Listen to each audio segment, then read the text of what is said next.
Well, yes, indeed, Mr. Fred Agbaje joins us now. He's a legal practitioner. Thank you for coming on today. Well, we're also getting lots of comments coming through. Let me take this one. If you're right, says, well, Mr. President got this one right. Better late than never. Now is the time to also adapt Captain Omar's option of soft power. He was a guest who was here previously, and he talked about the president also, the military.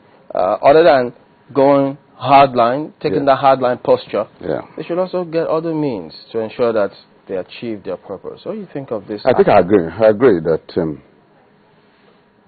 in as much as the declaration of state of emergency in those states have long been overdue, I would also suggest that the military who have been out of job for a while and who have been waiting for an opportunity of this nature should be very careful. Out of job, you say? Yes, out of job. It is that you kept them in the barrack and we are paying them money.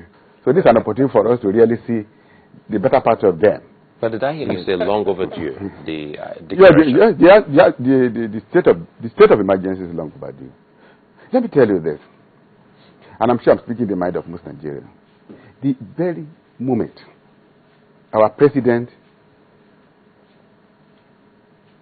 flew the idea or asked that the people should accept amnesty and stop the criminal malady that they were displaying, and this same set of people told the whole world that they were not interested in any amnesty, that they were the ones that were supposed to have given Nigeria amnesty. I think as from that stage, a state of war had been declared on Nigeria by those Boko Haram elements, and that if I were the president on that day eve, I would have declared a state of emergency by way of surprise on them. But it's still better than this, like the contributor said, that the president chose to exploit every available option. This is democracy. He couldn't do it alone. So he had to do a lot of wide consultation. That perhaps might be responsible for the delay. Otherwise, I think the state of emergency would have been declared longest time. What about the fact that the governors are left in there? What advantage? How do you see that playing out?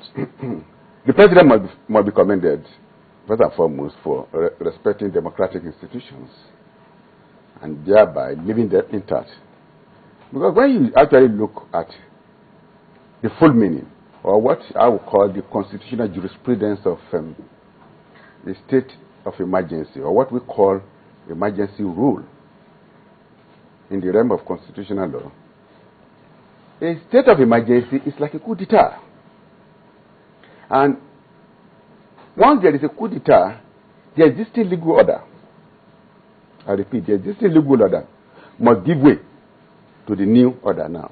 Because the two cannot operate pari passu or concomitantly. It is not. So, one must exist to paralyze the other, particularly the new one. That is the only way the new one can be in effective control and effective occupation of administration. Otherwise, if you allow the two, the existing structure and the new structure to exist, there's definitely going to be conflict. And this might ultimately affect the success.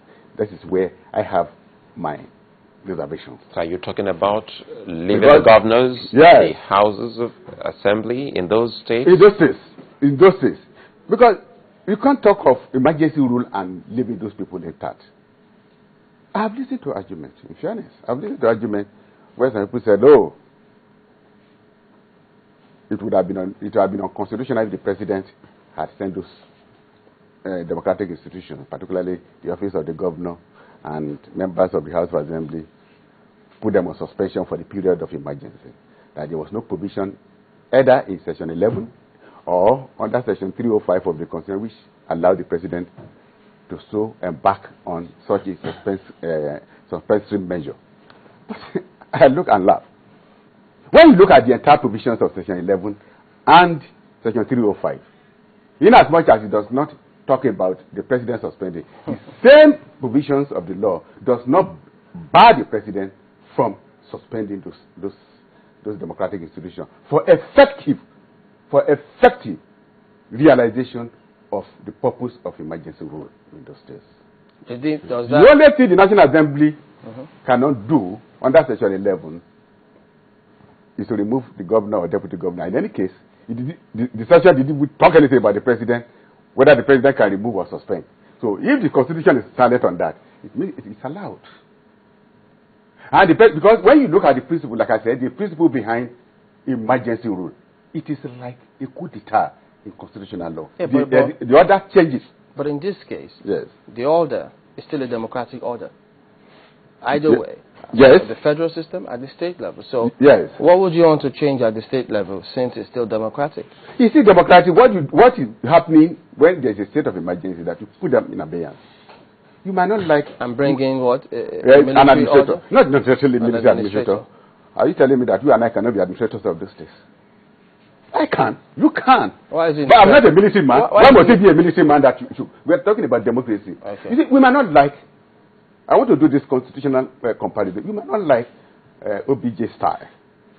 But what he did was to effectively paralyze the system in Ekiti and Plateau State to enable the administrator to take effective control.